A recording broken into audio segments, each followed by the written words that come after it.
गुरु आगे चल करके समुद्र खुद आगे बढ़ के गंगोत्री के पास नहीं जाएगा कि गंगा तो आओ मुझे मिल लो, समुद्र नहीं जाएगा। गंगोत्री से गंगा खुद उतर करके समुद्र तक जाएगी, उस गंगा को जाना है समुद्र तक। समुद्र अपनी जगह से गंगोत्री के पास नहीं जाएगा, तो गंगा नहीं जाए बीच में सूख जाएगी, फिर भी समुद्र अपनी मर्यादा नहीं छोड़ेगा। अगर तुम्हें शुद्ध अपना खून करना है और उस खून को शुद्ध करने के लिए अगर तुम तैयार हो तो फिर तुम्हारा रास्ता वही है, सेवा, समर्पण और श्रद्धा। ये तीन ही रास्ते हैं जिसके माध्यम से तुम अपने खून को बिल्कुल प्योरिफिकेशन कर सकते हो। और जब तक यह नहीं है तब तक पात्र में साधना तो आ सकती है, मगर साधना के साथ अहम भी आ जाएगा कि मैं कुछ हूं। ये मैं कुछ हूं ये बहुत बड़ी तकलीफदायक होती है। यह जो अहम है यह अहम गलता नहीं है, और जिस दिन अहम गलता है उस दिन पूर्णता प्राप्त होती है। अगर मैं तुम्हारे साथ बैठ के तुम्हारे साथ भोजन कर लेता हूं, मैं तुम्हारे साथ तुम्हारी तरह से बात करूंगा, पत्नी के साथ पत्नी की तरह से बात करूंगा, बेटों के साथ बेटों की तरह से बात करूंगा, पोतों के साथ पोते की तरह बात करूंगा। एक व्यक्ति के 25 तरह के जीवन वह जी सकता है यदि वह जीवन है तो। अंदर लोग नहीं जी पाते, अपनी पत्नी से एडजस्ट नहीं कर पाते, पुत्रों से एडजस्ट, गालियां देते हैं, पुत्रों से लड़ाई झगड़े चलते रहते हैं, पत्नी से लड़ाई झगड़े चलते हैं, पोतों से लड़ाई झगड़े चलते हैं। घर घर में ये लड़ाई झगड़े तो नाश हैं, क्योंकि उनका खून वैसा है, तुम्हारा खून दूसरे प्रकार का है, तुमने दूसरा रास्ता चुना है। तुम उस पगडंडी पर खड़े हो जो दिव्यता की पगडंडी है, जिस पगडंडी पर अपने आप में पूर्णता की पगडंडी है। और यह अहम इसलिए कि उस खून को शुद्ध नहीं कर पाया। शंकराचार्य की सबसे बड़ी गलती थी, ये शंकराचार्य की सबसे बड़ी न्यूनता कमी यही थी कि उसने शिष्य पर पूरा भरोसा कर लिया। श्रद्धा करनी चाहिए थी शिष्य को गुरु के प्रति, यहां गलती हो गई, गुरु ने शिष्य पर श्रद्धा कर दी। ये बहुत गलती, शंकराचार्य को इस गलती का खामियां भुगतना पड़ा, और शंकराचार्य को नहीं भुगतना पड़ा, आने वाली पीढ़ियों को भुगतना पड़ा, हमको भुगतना पड़ा। 32 साल की उम्र में शंकराचार्य मर गए इसलिए कि पाद पद में अहम आ गया कि ये शंकराचार्य जब तक जीवित रहेगा लोग मुझे पूजेंगे नहीं। आप निर्मोही को अगर थोड़ा सा गरूर आ जाए कि जहां भी जाता हूं मेरे चरण छूते हैं, और निर्मोही जी बड़े प्रसन्न होते हैं कि चलो मेरे चरण छुए, श्रीवास्तव मान लो कोई चरण छुए, श्रीवास्तव बड़ा प्रसन्न होता है कि अब सोचे कि ये जब तक गुरुजी साले जिंदा है तब तक ये सब लोग मेरे चरण नहीं छुएंगे, अब क्या करें, ये गुरुजी मरे नहीं और चरण मेरे छुआने जरूरी है। यह अहम उसमें पैदा इसलिए होता है कि गुरु उसके खून को शुद्ध कर नहीं पाता है। करना चाहिए, गुरु की ड्यूटी है, और शंकराचार्य ने ऐसा नहीं किया। पाद पद्म पर विश्वास किया, श्रद्धा पाद पद्म के की होनी चाहिए यदि पाद पद्म श्रद्धा करता, और इसीलिए उस ईर्ष्या, उस जलन, उस अहम की तुष्टि के लिए उस दूध में जहर मिलाकर के शंकराचार्य को पिला दिया, और 32 साल की अवस्था में शंकराचार्य को समाप्त होना पड़ा।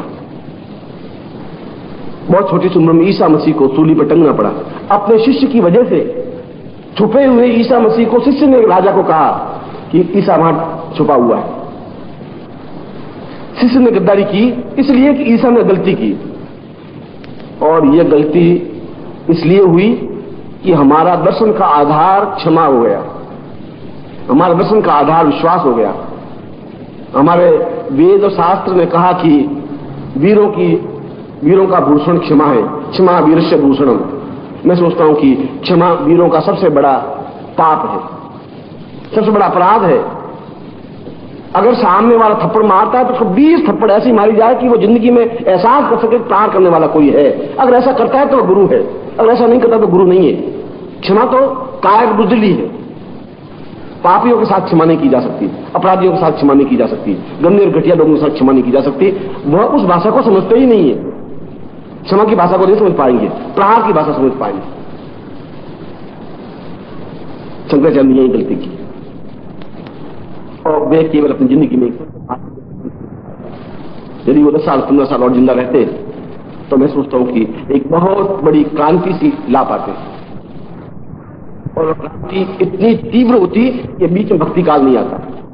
यह शंकराचार्य के बाद जो भक्ति काल आया, और इस भक्ति काल में हमें कमजोर, पंगु और घटियापन बता दिया कि मैं पापी, अधम, पात की, मैं नार की, मैं गया बीता, तू बड़ा, तू दीन बंधु, तू दीनानाथ, मैं अधम। ये सब कुछ शब्द बने सूर के जमाने में, तुलसी के जमाने में, मीरा के जमाने में, क्योंकि उसने अपने आप को घटिया समझने लगा। उसमें तेज पुंज की न्यूनता आ गई। इसलिए जब उसने कहा कि पाद पद्म का अहम शंकराचार्य ने गला नहीं, उसको समय से पहले ज्ञान दे दिया, उसको प्रहार नहीं किया, उसको देखा नहीं, परखा नहीं, टेस्ट नहीं किया, और टेस्ट नहीं किया इसलिए तकलीफ पाया। ये शंकराचार्य की जीवन की न्यूनता रही, और रामकृष्ण परमहंस ने यह गलती नहीं की। रामकृष्ण परमहंस की खुद की न्यूनता जरूर थी, खुद न्यूनता कि वह अपने आप में इतने सेंसिटिव, इतने भावुक बन गए कि वे काली की उपासना तो की मगर पूर्ण रूप से कालीमय बन गए। मैं आलोचना न रामकृष्ण परमहंस की कर रहा हूं, न पाद पद्म की कर रहा हूं, मैं वस्तु स्थिति स्पष्ट कर रहा हूं। और शंकराचार्य के सामने बड़ी समस्या थी, रामकृष्ण परमहंस के सामने बड़ी समस्या थी। उनके शिष्य बड़े परेशान थे रामकृष्ण परमहंस से। विवेकानंद एक ही शिष्य नहीं था, उनके तो कम से कम 60 शिष्य थे, 65 शिष्य थे। और जो ही कोई कहता कि जय काली, और रामकृष्ण परमहंस बेसुध हो जाते, मुंह से झाग निकलने लग जाते, काली काली काली चिल्लाने लग जाते। और शिष्य बड़े परेशान, उनको फिर आवा देते, उनके ऊपर पानी छिड़कते, फिर उनको होश आते। और शिष्य हम हमेशा बड़े चिंतित रहते कि मंदिर से रामकृष्ण परमहंस को बाहर नहीं ले जाया जाए। कहीं शादी होती और शिष्य बड़ी प्रार्थना करता, गुरुदेव आप मेरी शादी में पधारे, और शिष्य बड़े चिंतित रहते कि अगर इनको ले गए और जो ही किसी ने काली शब्द मुंह से निकाला नहीं, ये बेसुध हो जाएंगे और शादी तो हो जाएगी अलग, इनको संभालना हो जाएगा मुश्किल। ऐसा हुआ, 50 बार हुआ।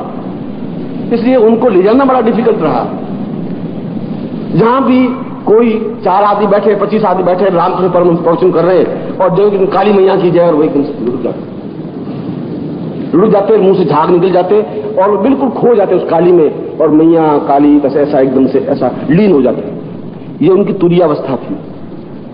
तुरीयावस्था का मतलब है कि समाधि में चले जाने की प्रक्रिया। और इस गलती को विवेकानंद ने देखा, यह न्यूनता थी।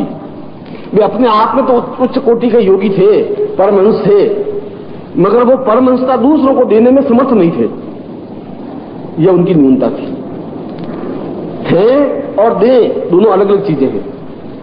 तुम बहुत अच्छे विद्वान हो, यह अलग बात है, तुम विद्वत्ता को दूसरों को दे सको, यह और अच्छी बात, उत्तम कोटि की बात है।